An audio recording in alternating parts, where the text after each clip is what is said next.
Hello everyone, welcome to 2 Minute English in Detail Part 1.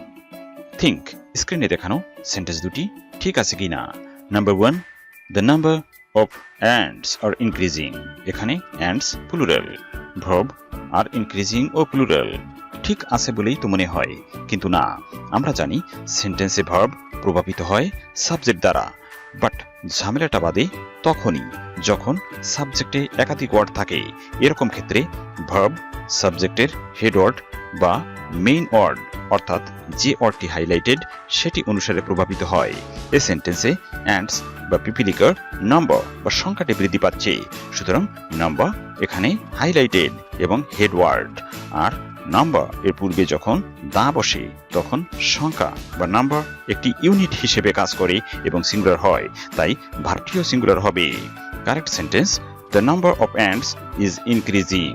Look at number 2, a number of ants is increasing.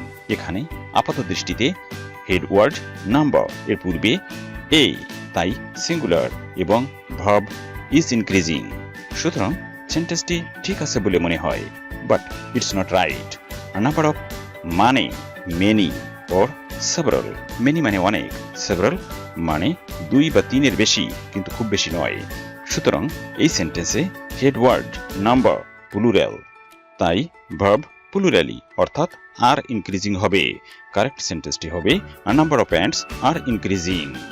For next video notification, please subscribe the channel and ring the bell button. Thanks for watching.